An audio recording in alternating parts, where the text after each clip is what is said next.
तो बच्चों एक क्वेश्चन है कि water is leaking from the conical funnel at the rate of 5 centimetre cube पर सेकेंड।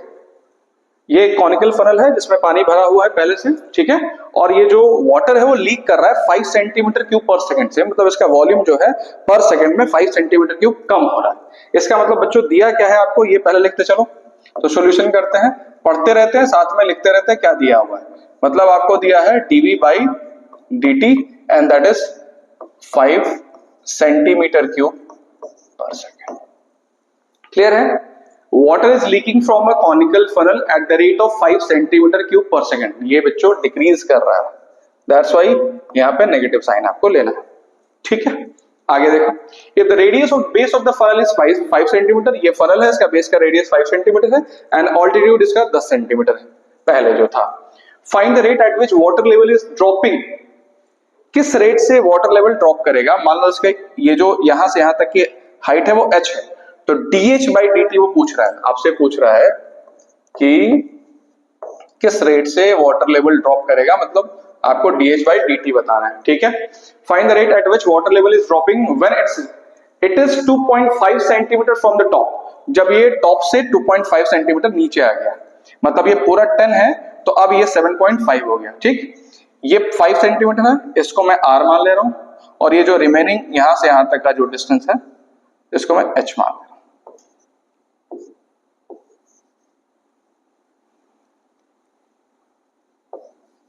ठीक है, मतलब अब h हाइट तक वो आ चुका है, जो कि हमें 2.5 यहां से ड्रॉप होते हुए दिखा है, या पूरे को h मान लिया जाए, पूरे को h मान लिया जाए, क्या जरूरत है, इस पूरे को h मान लिया जाए यहां से यहां तक, ये पूरा h सपोज करो, और ये dh बाई dt आपसे पूछ रहा था, हमने लिख दिया है। तो ये अगर 2.5 है तो यहां से यहां तक बच्चों 7.5 हो जाएगा। क्लियर है? अच्छा, क्यों कह रहा हूं बता रहा हूं।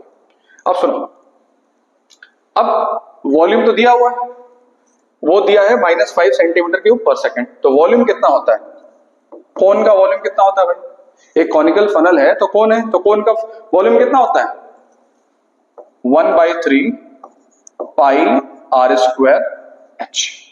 अब dv बाई dt निकाल लो इसका। अब प्रॉब्लम क्या है, डायरेक्टली dv बाई dt निकालने जाओगे तो देखो ऑलरेडी 2 वेरिएबल है हमारे पास, 2 वेरिएबल हमें नहीं रखना है, 2 वेरिएबल रखोगे तो कर ही नहीं पाओगे क्वेश्चन को।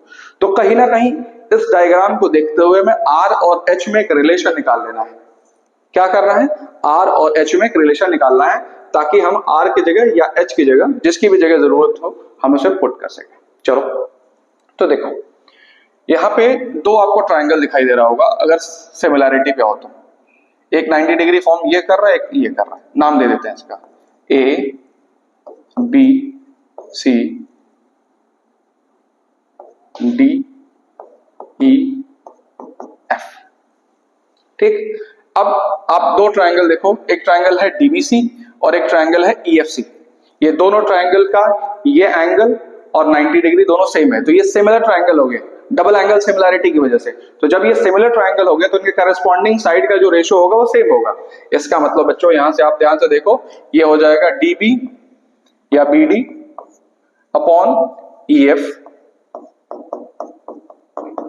This upon this equals to this upon this, मतलब DC अपॉन EC।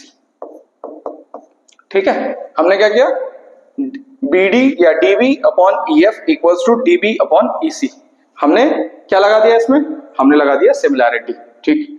तो अब हमारा DB कितना दिया हुआ है 5, EF कितना दिया हुआ है R इक्वल्स टू DC कितना दिया हुआ है, DC मतलब पूरी हाइट 10 सेंटीमीटर, और EC कितना है, EC है आप जब 2.5 यहां से यहां तक ले लोगे, ठीक है, या इसी को हम लोग h मान लें, इसी को ही h मान लेते हैं फिर, क्योंकि h और r में हमें एक रिलेशन चाहिए, ठीक है। तो हम इसी हाइट को h मान लेना है, मान लेना है कि हम जिस हाइट को भी निकालने जा रहे हैं ना वो हमारा h है।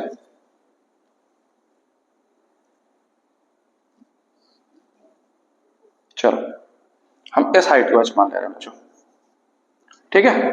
तो ये हो जाएगा अपना h, 5 1 जा 5, 5 2 जा 10, तो h और r में रिलेशन देख रहे हो कितने का हो गया, तो r इक्वल्स टू हो जाएगा h अपॉन 2। तो r और h में हमें यहां से रिलेशन मिल गया। अब इसको मेन इक्वेशन में रख दो, यहां पे आ जाओ यहां पे, तो ये हो जाएगा v equals to 1/3 pi r square, तो इसका क्या हो जाएगा h square upon 4, h square और h क्यूब हो गया अपॉन 4, ये हो गया। अब फायदा समझ में आ रहा है? फायदा क्या फायदा है कि आपको अब एक ही वेरिएबल है, तो अगर मैं इसको t के रिस्पेक्ट में डिफरेंशिएट करूंगा तो हमें dh/dt मिल जाएगा यहां से, इस वजह से मैं ये कर रहा था। समझ में आया आपको? ठीक है।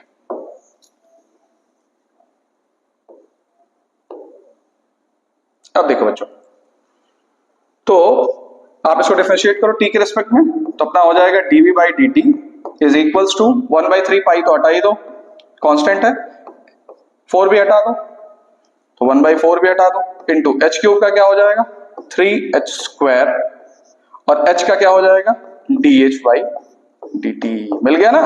अब यही हमें dh/dt हमें निकालना था।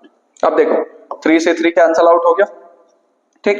dv/dt अपना कितना दिया है -5, तो ये हो गया -5 इज इक्वल्स टू, इधर देखो बच्चों कैलकुलेशन में देखो, ये हो गया पाई h स्क्वायर अपॉन 4, 3 3 तो कट गया है, तो पाई h स्क्वायर अपॉन 4 dh/dt, ठीक। तो अब यहां से क्या हो जाएगा, आपको dh/dt निकालना है, तो dh/dt equals to 4 5 20 upon pi square minus 20 upon pi h square, आ गया ना? अब देखो, अब कह रहा है कि जब उसका level 2.5 centimetre from the top हो गया, आप सोचो पूरी लेंथ, ये जो है पूरी हाइट जो है अपनी कितनी है 10 सेंटीमीटर, तो 10 सेंटीमीटर में से 2.5 सेंटीमीटर घटा दोगे तो ये वाली हाइट कितनी मिल जाएगी अपनी, अब हो गई 7.5 सेंटीमीटर। अब आपके दिमाग में आ रहा होगा सर आपने इसको h क्यों माना, क्यों नहीं h माना?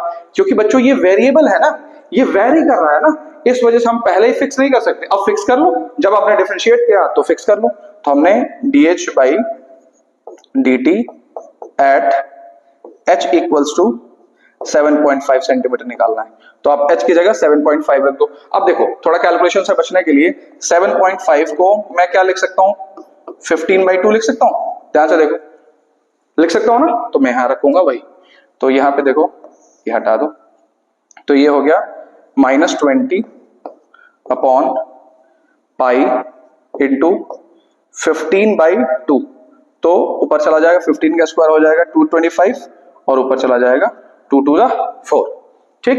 अब जो कट रहा है कटा लो, 5 से कटेगा, थोड़ा सा इसको वो कर लेते हैं। अब देखो तो ये 5 से घटाओ, 5 2 जा नहीं 5 4 जा 20, 2 5 5 जा 5 4 जा 20, 5 5 जा 25, 5 4 जा 20, तो ये कितना आ जाएगा -16 अपॉन 45 पाई, 4 4 जा -16 अपॉन 45 पाई। और मैं आपको शुरू में ही बोल रहा था कि अगर कोई चीज डिक्रीज कर रही है तो आंसर ऑटोमेटिक बच्चों किस में आएगा, नेगेटिव में आएगा। मैं एक बार और समराइज कर दे रहा हूं, देखो एक कॉनिकल फनल है, कॉनिकल फनल में पहले पानी भरा हुआ है, पानी किसी रेट से डिक्रीज करने लगा, मतलब लीक करने लगा, तो उसके हाइट क्या होगी, अपने आप ही डिक्रीज करने लगेगी। अब हाइट डिक्रीज करेगा और पानी का जो वॉल्यूम होगा वो भी कम होगा, तो पानी का वॉल्यूम कम होने का जो रेट है वो दे रखा है, कितना दे रखा है, वो दे रखा है 5 सेंटीमीटर क्यूब पर सेकंड, ठीक। तो हमने देखा कि dv/dt हमें दे रखा है। अब हमसे पूछ रहा है लास्ट में देखो कि find the rate at which water level is dropping, किस रेट से वाटर लेवल ड्रॉप करेगा। तो अच्छा देखो, पानी का लेवल का मतलब होता है हाइट, तो इसका मतलब they are asking for dh/dt, तो हमसे वो dh/dt पूछ रहा था, ठीक। अब हमने वॉल्यूम का फॉर्मूला रखा और हम सोचे कि चलो डिफरेंशिएट कर लेते, लेकिन जैसे हमने डिफरेंशिएट करने की सोचा हमने देखा कि दो वेरिएबल है, r² भी है और h है, तो प्रॉब्लम क्रिएट करेगा। तो हमने सोचा कि एक काम करते हैं, r और h में रिलेशन ढूंढते हैं। तो r और h में रिलेशन ढूंढने के लिए हमने यहाँ पे दो ट्रायंगल देखा, एक ट्रायंगल DCB देखा और एक ट्रायंगल देखा ECF, और दोनों ट्रायंगल देखो बच्चों सिमिलर है। सिमिलर कैसे है, डबल एंगल सिमिलैरिटी, ये वाला एंगल दोनों में कॉमन हो रहा है, ठीक, और ये एंगल 90 है और ये भी 90 है, तो डबल एंगल सिमिलैरिटी से ये सिमिलर हो गए दोनों ट्रायंगल। और जब सिमिलर हो जाता है तो जो करस्पॉन्डिंग साइड का जो रेशियो होता है वो सेम होता है, मतलब जो BD अपॉन EF होगा वही DC अपॉन इसी होगा। तो मैंने यहां रखा, R और H में एक रिलेशन मिल गया, R और H का जो रिलेशन है उठा के इसमें पुट कर दिया यहां पे, फिर मैंने डिफरेंशिएट कर लिया। डिफरेंशिएट करने के बाद हमारा ये आंसर आया। लेकिन अब वो कह रहा था कि जब पानी गिरते गिरते गिरते गिरते ऊपर से 2.5 सेंटीमीटर कम हो गया हो तब बताओ। तो हमने क्या किया, 10 सेंटीमीटर पूरी हाइट थी, 2.5 सेंटीमीटर कम कर दिया, हमारा 7.5 सेंटीमीटर आया। हमने कैलकुलेशन से बचने के लिए 7.5 को 15/2 रख दिया, 15/2 रखा, तो हमारा ये आंसर है। ठीक है बच्चों।